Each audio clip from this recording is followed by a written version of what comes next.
Hello everyone and welcome to a very nice game from the semi-finals of the 2019 FIDE Grand Prix. It's Alexander Grischuk with the white pieces against Hikaru Nakamura. The first game they played in the semi-finals ended in a draw, so it's a very important game for Nakamura, who now has to defend with the black pieces to reach tie breaks, as these are still classical time formats.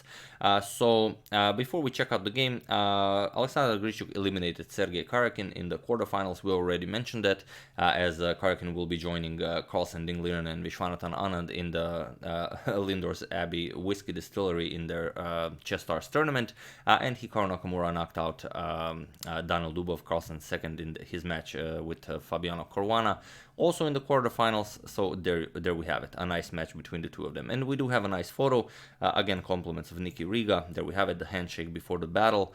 No eye contact, this is war, no friendships allowed. It's Russia versus the United States like in the good old days. Let's just enjoy the game. Grischuk has the white pieces like we said, and he opens with d4, and you already know by now that we will have the queen's gambit declined on the board. Knight f6, we have c4, e6, knight f3, and of course d5. So we have g3 by Grischuk, and now bishop to e7, bishop to g2, Grischuk fianchettos the bishop. We have castles by Nakamura, castles, and here comes d captures on c4. And here, I don't know if it's by design. I haven't caught the interview after the game, or haven't seen the live coverage, but if you have, I don't know if Grischuk was following that game, but it's the exact same game Dingliren played against Hikaru Nakamura in the Côte d'Ivoire Blitz section that we've covered some days ago, but he brought an improvement to this game. We have d captures on c4, everything the same as in that game. Queen to c2, and now b5. Again, one of the lines where it is possible to defend the gambited pawn. We have a4, a nice flank attack to the b5 pawn, b4 now, and here knight f to d2, opening up a discovered attack towards the rook on a8, but also preparing to capture the knight on c4. We have c6, blocking the bishop, knight captures on c4, now grabbing that pawn.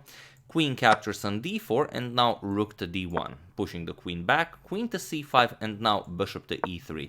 So, like I said, this has all been played in the game, Dingliren versus Nakamura, that I don't think we covered it on this channel. The game ended in a draw, but so far they are covering it move by move.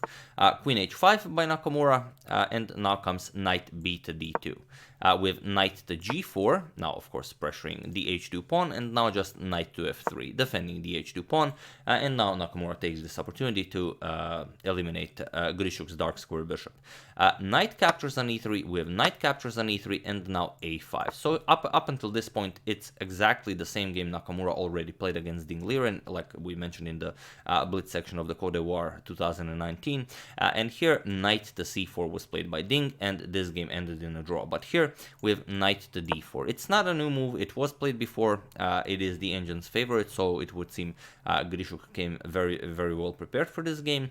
And here there are a couple of moves that are known in this position. Queen to c5 is a known move, just offering a queen trade, and of more notable games there is rook to a7. In 2012, Wei Yi played this move against Zhu Wenjun, and that game ended in a draw. But here Nakamura, after this knight to d4, plays bishop to a6. It is a new move, and that it is now only as of move 16 that we have a completely new game. Some of you mentioned in the comments that I shouldn't call it a completely new game because all of the moves up until now have been played before, but I don't know. I mean, if it's now bishop to a6 was never played, I do think it's now a completely new game. I don't know if I should maybe using a new term. I'm gonna look into that, but until I do, I'm still gonna go with a completely new game.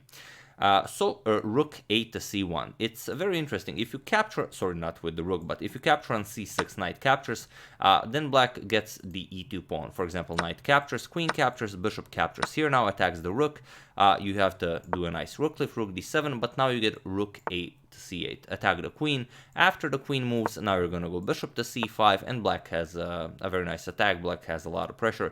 Black has an extra pawn, which he will keep. There's no way for white to regain it, and just overall a better position. So here, after bishop to a6, we have rook 8 to c1. And now comes rook to c8. Now Nakamura has to figure out how to develop this rook here and this knight on b8. So there was that idea of rook to a7 in that position, which was played by Wei Yi, and it is in fact the engine's favorite. So Wei Yi was very well prepared for that game, but it is one of the ways to develop the rook.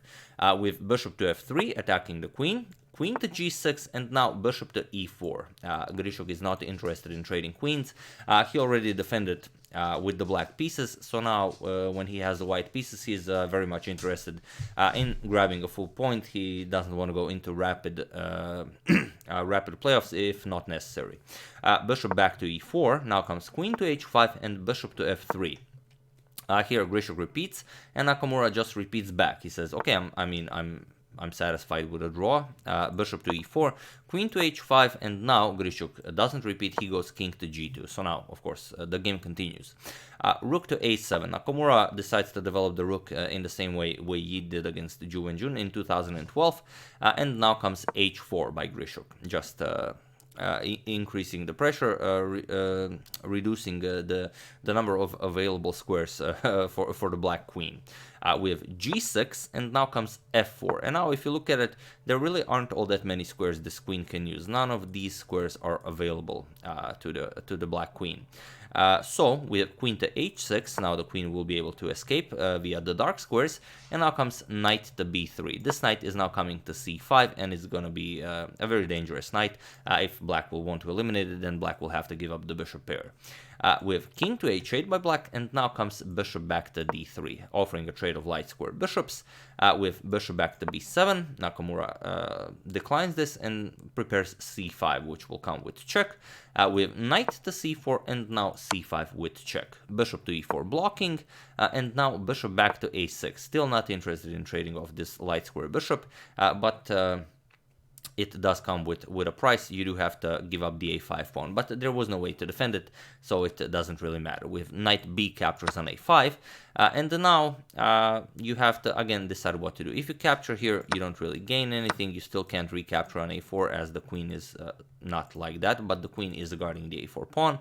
So here we have queen back to f8 by Nakamura, and now bishop back to f3. Rook to d8 now offers a trade of rooks, but now h5. Grischuk now continues the play on the king side as well. Bishop to f6, assuming this very nice diagonal, and now comes rook captures on d8. Queen captures on d8, and now just rook to d1. Grischuk claims the d file for himself.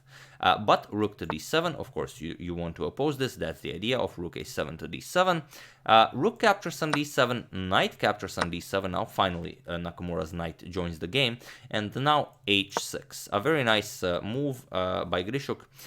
It will, remove a lot of squares from the black king side, and the king doesn't really have all that many squares now. If the queen moves from the back rank, the back rank will become vulnerable. Any check to the black king, the king doesn't have a lot of squares to go to. But it's very interesting. If queen to f8, it's important. How do you defend the h6 pawn? Well, you defend it with the g4. And now, if queen captures on h6, you don't push g5 right away. You don't want to allow. You already grabbed one pawn.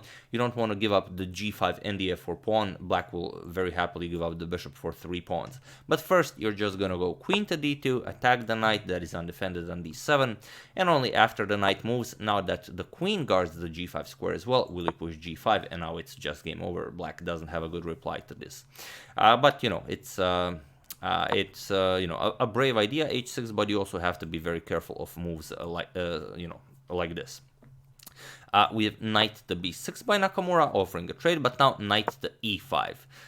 We have bishop captures on e5. It's a very strong knight.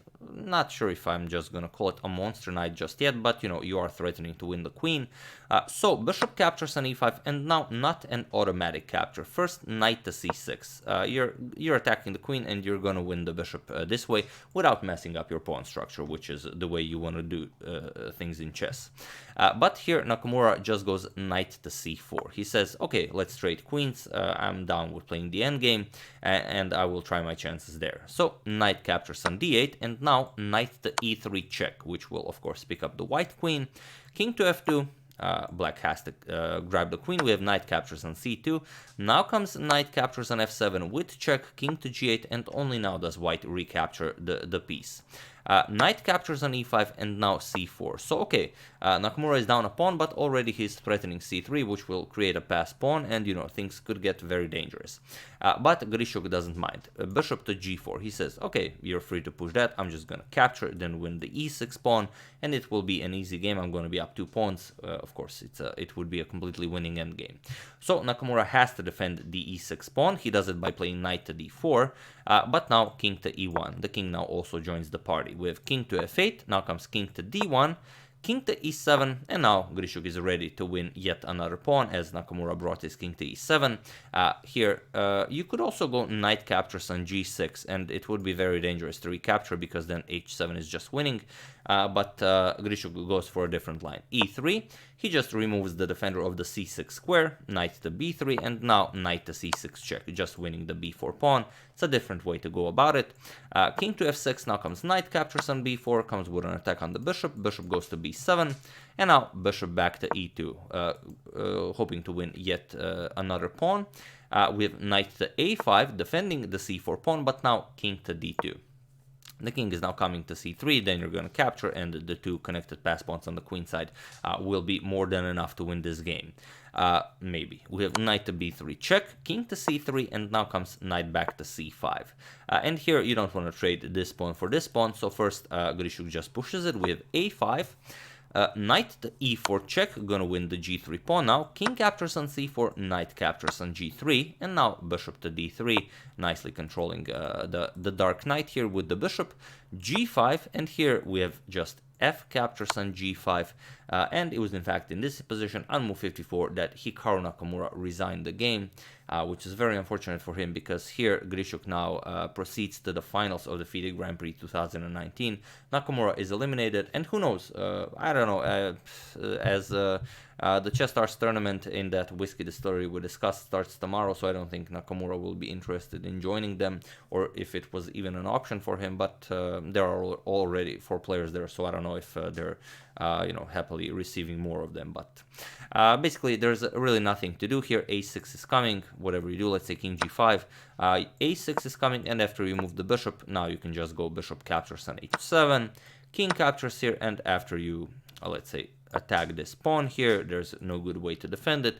If you push e5, then comes bishop to d5, you're gonna trade bishops, and of course then there's no good way of stopping the a6 pawn, and that's just game. I mean, there's no counterplay from black here.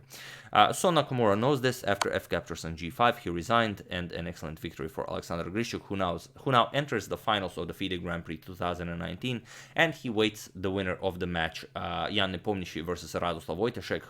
Both their classical games ended in a draw, so they will have to brawl it out tomorrow, in the Rapids and the Blitz and the Armageddon and the whatnot. So will be very interesting. Will we have an all-Russian brawl in the finals, or will Radoslav Wojtaszek have something to say about that? But we'll just have to wait and see. So yeah, that's the game. I do hope you enjoyed it. I would like to thank Alessio Tenaglia and Damian Stanley for a contribution to my channel. Thank you a lot. I really appreciate it. As usual, you can check 2 of my previous videos here. Thank you all for watching, and I will see you soon. Happily awaiting the finals of the FIDE Grand Prix, when I manage continuing the Capablanca saga, and of course checking up on your suggestions. Thank you all, have an excellent rest of your day, and I will see you soon.